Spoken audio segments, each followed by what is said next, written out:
Hello everyone, मैं बीना भट्ट आप सबका स्वागत करती हूँ अपने यूट्यूब चैनल इतिहास अध्ययन में। और आज का जो मॉक टेस्ट है वो हमारा वैदिक सभ्यता पे आधारित है। वैदिक सभ्यता से संबंधित ये हमारा चौथा वीडियो है। इसके पहले जो वैदिक सभ्यता से संबंधित पहला वीडियो था वह हमारा जो हमारे वेदों से संबंधित भाष्यकार हैं, ब्राह्मण ग्रंथों, तो इनसे संबंधित हमारे क्वेश्चन थे उसमें। और साथ ही जो हमारे इंग्लिश ट्रांसलेटर हैं जिन्होंने वैदिक सभ्यता में से संबंधित वेदों का मतलब और उपनिषद या ब्राह्मण ग्रंथों का जिन्होंने संस्कृत से इंग्लिश में अनुवाद किया है उनसे संबंधित क्वेश्चन थे। और उसके बाद के दो हैं जो वीडियो वो वैदिक सभ्यता से संबंधित मतलब उसमें ऋग्वैदिक उत्तर वैदिक काल दोनों से मिला के क्वेश्चन है।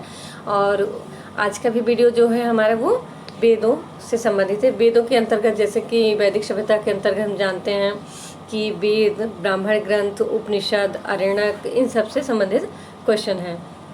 तो आप सभी व्यूअर एवं सब्सक्राइबर का बहुत बहुत धन्यवाद। तो आइए हम देर न करते स्टार्ट करते हैं आज का वीडियो। आज के मॉक टेस्ट का पहला क्वेश्चन क्या है कि किस ब्राह्मण ग्रंथ के अनुसार सारे वैश्य ऋग्वेदी हैं, क्षत्रिय यजुर्वेदी हैं और ब्राह्मण सामवेदी हैं। तो क्वेश्चन क्या पूछ रहा है कि किस ब्राह्मण ग्रंथ के मतलब किस में ऐसा कथन है किसके अनुसार सारे वैश्यों को ऋग्वेदी माना गया है, क्षत्रियों को यजुर्वेदी और ब्राह्मणों को सामवेदी कहा गया है। तो आपके सामने ऑप्शन है ऐत्रेय ब्राह्मण, जैमिनी ब्राह्मण, तैत्रीय ब्राह्मण।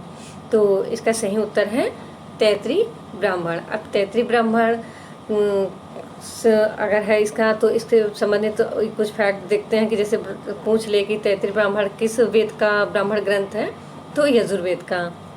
और यजुर्वेद को जैसे कि हम जानते हैं कि यजुर्वेद ही एक ऐसा वेद है जो कि थोड़ा गद्य में भी है और पद्य में भी है। मतलब अंशतः गद्य में लिखा गया वैसे पद्य में ही है।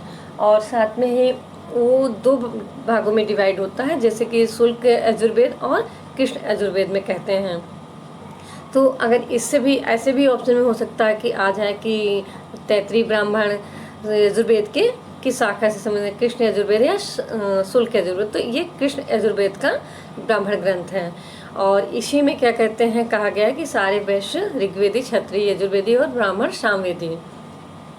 और तैत्रीय ब्राह्मण जो है, तैत्रीय ब्राह्मण में एक चीज़ और आता है कि तैत्रीय ब्राह्मण में कहते हैं कि ऋग्वेद में जो क्वेश्चन अधिकांशतः पूछे गए हैं, जैसे प्रश्न किए गए हैं उसमें उसके ज़्यादातर उत्तर तैत्रीय ब्राह्मण में ही मिलते हैं। और तैत्रीय ब्राह्मण जो है वेदों में समस्त वेदों में सामवेद को सबसे सर्वश्रेष्ठ वेद मानता है। तो और कल के जो मॉक टेस्ट है हमारा कल का मॉक टेस्ट था उसमें भी तैत्रीय ब्राह्मण से कुछ क्वेश्चन थे। जैसे उसमें हमने डिस्कस भी किए हैं कि अगस्त्य प्रहलाद कथा, सीता और सावित्री प्रेमाख्यान इसमें मिलता है का उल्लेख हुआ है। और साथ में स्त्री को यज्ञोपवीत धारण करने का अधिकार सर्वप्रथम किसमें दिया गया है, तो हमारे तैत्रीय ब्राह्मण में। और यज्ञोपवीत का महत्व भी हमें सर्वप्रथम कहाँ देखने को मिलता है, उससे संबंधित विवरण कहाँ देखने को मिलता है, तो तैत्रीय ब्राह्मण में। तो अब आप देखेंगे कि एक क्वेश्चन से संबंधित कितने सारे फैक्ट। अभी ये ऐत्रेय ब्राह्मण है जैसे, तो ऐत्रेय ब्राह्मण पूछ ले कि किस वेद का ब्राह्मण ग्रंथ है, तो ये ऋग्वेद का ब्राह्मण ग्रंथ है। अब जैमिनी ब्राह्मण ग्रंथ है। तो ऑप्शन जो रहते हैं उससे संबंधित भी हम चाहते हैं कि जो फैक्ट जितना हम आप लोगों को क्लियर कर सकें कर दें। तो जैमिनी ब्राह्मण अभी पूछ ले आपका कि ऐसे ऑप्शन में आते हैं क्वेश्चन की 3 दे दिया और पूछ लेते हैं कि ये किस वेद से संबंधित हैं। तो जैमिनी ब्राह्मण जो है वो सामवेद का ब्राह्मण ग्रंथ है। तो आइए अब देखते हैं हम दूसरा क्वेश्चन क्या है। अस्तु माँ सदगमय तमसो माँ ज्योतिर्गमय का उल्लेख किस उपनिषद में मिलता है। बृहदारण्यक उपनिषद, तैत्रीय उपनिषद, काठोपनिषद। तो ये देख रहे होंगे जो उल्लेख है अस्तु माँ सदगमय तमसो माँ ज्योतिर्गमय, बहुत ही महत्वपूर्ण युक्ति है, बहुत ही फेमस भी है और बहुत बार क्वेश्चन में आया है। जिसका मतलब ही देखिए कितना अच्छा है कि अस्तु माँ सदगमय तमसो माँ ज्योतिर्गमय। तो इसका मतलब है कि हमें असत्य से सत्य की ओर तथा अंधकार से प्रकाश की ओर ले चलो। तो इसका उल्लेख किस में मिलता है, तो यह है बृहदारण्यक उपनिषद। अब बृहदारण्यक उपनिषद किस वेद का उपनिषद है, तो यह यजुर्वेद का उपनिषद है। ऐसे क्वेश्चन बनते हैं कि पूछ लेता है कि यह उपनिषद जैसे नाम दे दिया किस वेद से है, और ब्राह्मण ग्रंथ भी हैं जो सभी वेदों से या उपवेद हैं, तो ये वेदों से जितने संबंधित क्वेश्चन हैं तो इससे संबंधित प्रश्न बनते हैं एग्जाम में। तो और अस्तो माँ सद्गमय तमसो माँ ज्योतिर्गमय, ये ऐसी युक्ति, ऐसा जो छंद ऐसा है श्लोक, ये बहुत ही महत्वपूर्ण और बहुत फेमस है। तो इसका उल्लेख बृहदारण्यक उपनिषद में मिलता है। तो आइए देखते हैं अब हम इसमें जो है दूसरा ऑप्शन कि तैत्तिरीय उपनिषद। तो तैत्तिरीय उपनिषद है, काठोपनिषद है। तो काठोपनिषद भी जो है वह यजुर्वेद के ही उपनिषद हैं। तो यजुर्वेद में क्या है कि काठोपनिषद में भी एक उल्लेख आता है कि यम और नचिकेता संवाद किस में मिलता है। इससे कई बार क्वेश्चन बने हैं। और तो यम एवं नचिकेता संवाद जो है वो काठोपनिषद में मिलता है। तो ये तैत्तिरीय उपनिषद है, इसका भी आप देखेंगे तो ये भी जो है यजुर्वेद से संबंधित उपनिषद है। तो ये रहे कुछ जो हमारे ऑप्शन थे उससे भी जुड़े फैक्ट। और अस्तो माँ सद्गमय तमसो माँ ज्योतिर्गमय का उल्लेख किस उपनिषद मिलता है, ऐसा क्वेश्चन, तो इसका सही उत्तर है बृहदारण्यक उपनिषद। तो आइए देखते हैं अब हम तीसरा क्वेश्चन। तीसरा क्वेश्चन क्या है, सदा सत्य बोलो, अन्य ही ब्रह्मा है, खूब अनुपजाओ, एवं अतिथि देवो भव, मातृदेव भव आदि का उल्लेख किस उपनिषद में मिलता है। ऑप्शन है आपके बृहदारण्यक उपनिषद, तैत्तिरीय उपनिषद, कठोपनिषद। तो इसका जो सही उत्तर है वो है तैत्तिरीय उपनिषद। और तैत्तिरीय उपनिषद आप देखेंगे कि ये सदा सत्य बोलो, अन्य ही ब्रह्मा है, अन्य ही से ही प्रजा उत्पन्न होती है, वही औषधि है, मतलब किसी तरह के मैंने तो कुछ फैक्ट मतलब कुछ जो है दिया है युक्तियाँ, पर ऐसे बहुत सारे उससे संबंधित अतिथि देवो भव, मातृदेवो भव एवं वरुण भृगु संवाद, ऐसे मान लीजिए आपको क्वेश्चन पूछ ले तो ये सब किससे संबंधित हैं, ये तैत्तिरीय उपनिषद से हैं।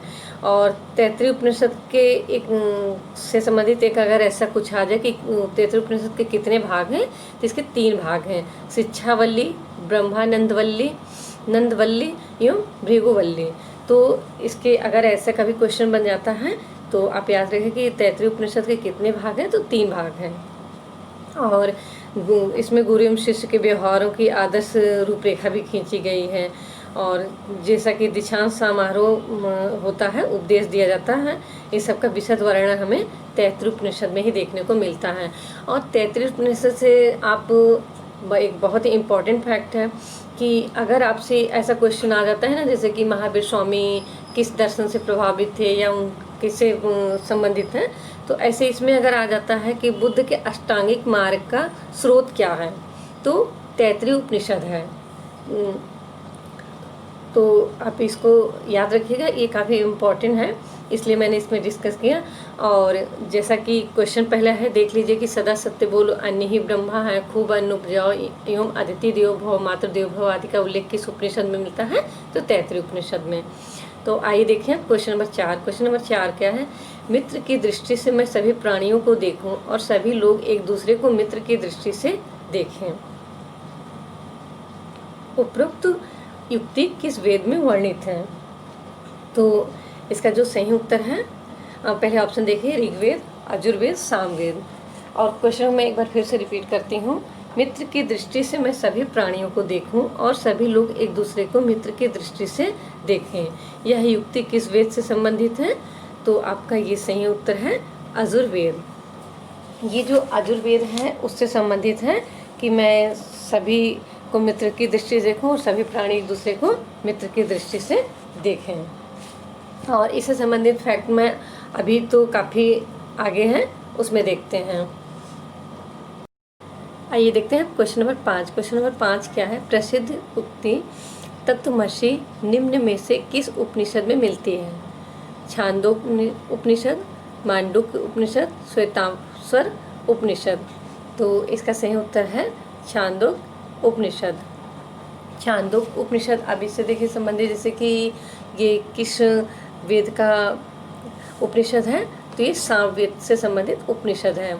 और जो आश्रम व्यवस्था का सर्वप्रथम उल्लेख हुआ है वो छांदोग उपनिषद। परंतु इसमें 3 ही आश्रम व्यवस्था से संबंधित, जैसे हम ब्रह्मचर्य है, गृहस्थ है, वानप्रस्थ, 3 का ही उल्लेख हुआ, चौथे संन्यास आश्रम का उल्लेख इसमें नहीं हुआ है।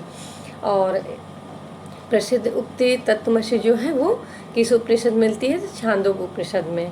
और छांदोग उपनिषद किस वेद का उपनिषद है?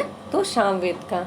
तो आइए देखते हैं क्वेश्चन नंबर 6। क्वेश्चन नंबर 6 क्या है? अनेक वैदिक यज्ञों का संपादन दर्श में होता था, इससे किस दिन का तात्पर्य है?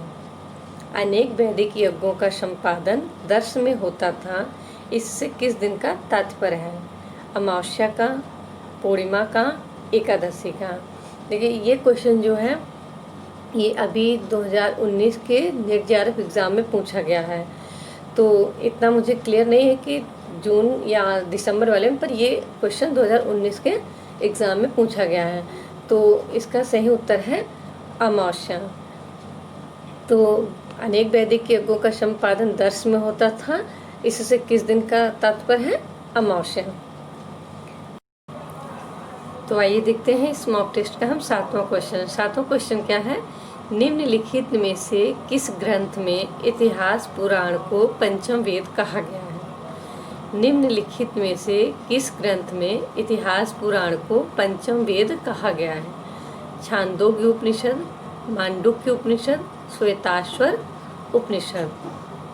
तो यहाँ देखिए कि ऑप्शन में जो दिए गए हैं सभी के सभी आपके उपनिषद के नाम दिए गए, और पूछा गया है कि किस ग्रंथ में, निम्नलिखित किस ग्रंथ में इतिहास पुराण को पंचम वेद कहा गया है?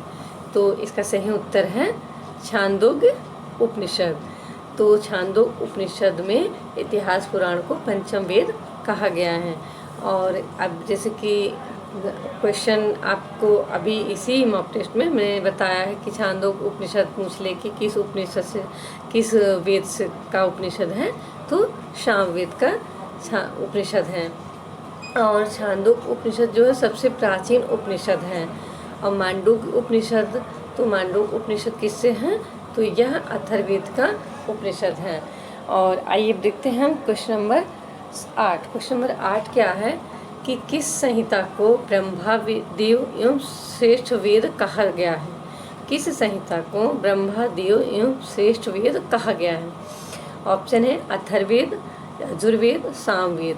तो इसका सही उत्तर है अथर्ववेद। अब देखिए यहाँ पे जैसे ब्रह्मा वेद दे दिया, श्रेष्ठ वेद दे दिया, इस तरह से अथर्ववेद के और भी नाम हैं, और भी चीज नाम से इसे बोला जाता है। तो आप अगर मान लीजिए कि इसके स्थान पे ऑप्शन में कुछ और दे दें तो आपको याद रहे, इसलिए मैं उससे भी बता देते। जैसे अथर्ववेद को ब्रह्मा वेद और ब्रह्मादियो श्रेष्ठ वेद कहा जाता है। इसी तरह इसको सार्वजनीन वेद, सतवेद, महिवेद, भैजस्वेद, भृंगवरी वेद और भृगवेद, सबसे नया वेद, छत्रवेद।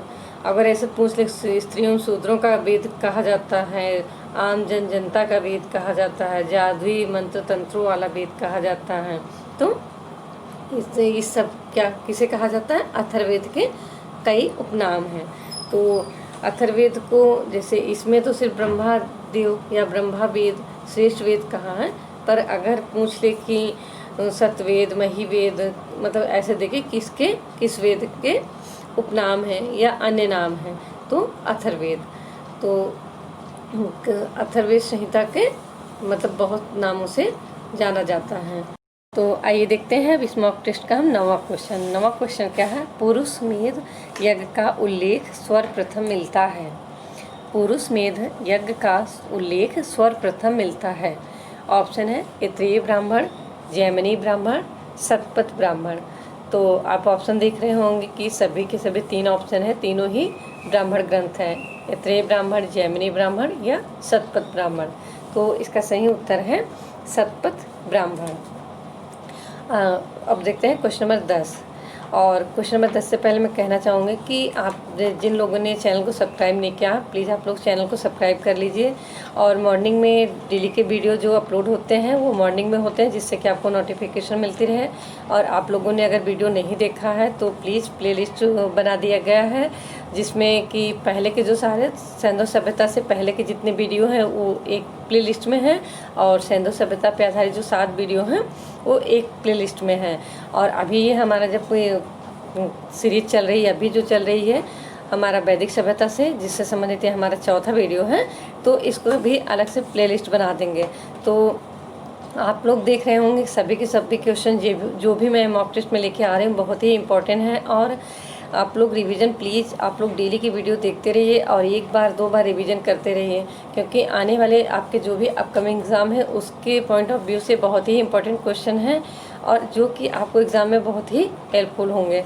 तो आप लोग मिस मत करिए, डेली की वीडियो देखते रहिए, और जो वीडियो अगर पीछे देखा है उसको भी बीच बीच में रिवीजन करते रहिए, जिससे कि आपका रिवीजन जो है कंटिन्यू रहे। और स्टडी तो अपनी कंटिन्यू रखिए, क्योंकि एग्ज़ाम अब शुरू हो रहे हैं। तो अब जब महीने 2 महीने बाद एग्ज़ाम शुरू होंगे तो आपके कई एग्ज़ाम लगातार पढ़ेंगे। जैसे अभी तो नेट जेआरएफ का ही होना है, फिर आपके जैसे कुछ लोग टेट देते हैं या अदर स्टेट के भरते हैं। तो आप अगर हिस्ट्री से हैं तो आप हिस्ट्री किसी भी अदर स्टेट से भी आप लेक्चरर की दे रहे हैं, पीजीटी का एग्ज़ाम दे रहे हैं, तो आपको क्वेश्चन वही आने हैं, चाहे तो आप जिस स्टेट से देंगे। तो इसलिए रिवीजन करते रहिए। और जहाँ तक उम्मीद की जा रही है कि आपका ये एग्ज़ाम जो है नेट जेआरएफ का सितंबर तक होना है, तो अपनी स्टडी को कंटिन्यू बनाए रखिए। और प्लीज़ अगर आप लोग वीडियो देखते हैं तो प्लीज़ अगर वीडियो पसंद आती है तो उसे लाइक कर दिया करिए। तो आइए देखते हैं क्वेश्चन नंबर 10। क्वेश्चन नंबर 10 क्या है कि किस ब्राह्मण ग्रंथ में पुरूरवा और उर्वशी की कथा का उल्लेख मिलता है? ये त्रय ब्राह्मण, सतपथ ब्राह्मण, तैत्रीय ब्राह्मण। तो इसका सही उत्तर है सतपथ ब्राह्मण। अब देखिए अभी क्वेश्चन नंबर 9 में देखा कि किस पुरुष मेध का उल्लेख किस ग्रंथ में मिलता है। वहाँ आपने देखा सतपथ ब्राह्मण। और पुरूरवा और उर्वशी की कथा का उल्लेख इसमें मिलता है सतपथ ब्राह्मण। तो सतपथ ब्राह्मण जैसा कि अभी इससे संबंधित क्वेश्चन कल के भी मॉक टेस्ट में मैंने अपलोड किया था। सतपथ ब्राह्मण मतलब कि एक पूछ लिया अगर कि इसका नाम सतपथ ब्राह्मण क्यों पड़ा, तो इसमें 100 अध्याय हैं, इसलिए सतपथ ब्राह्मण कहते हैं। और ये जो है सबसे प्राचीन और सबसे बड़ा ब्राह्मण ग्रंथ है। एक बार क्वेश्चन ऐसे बना था कि प्राचीन इतिहास के साधन के रूप में ऋग्वेद के बाद किस ग्रंथ का स्थान आता है, तो वहाँ पे और भी ऑप्शन थे, पर सतपथ ब्राह्मण सही होगा। और एक पूछ लें अभी जैसे कि आपने कोई इसी मॉक टेस्ट में देखा होगा कि अथर्ववेद के कई नामों से जानते हैं, तो इसी तरह अगर पूछ ले कि किस 4 ऑप्शन दे देगा, लघु वेद, ऐतिहासिक वेद एवं ब्राह्मण साहित्य का मुकुटमणि भी कहा जाता है। तो ये सब सतपथ ब्राह्मण को कहा जाता है। सतपथ ब्राह्मण को लघु वेद, ऐतिहासिक वेद एवं ब्राह्मण साहित्य का मुकुटमणि भी कहा जाता है। और अगर आपसे क्वेश्चन पूछ ले कि इसके सतपथ ब्राह्मण के रचयिता कौन हैं, तो याज्ञवल्क्य के ऋषि थे।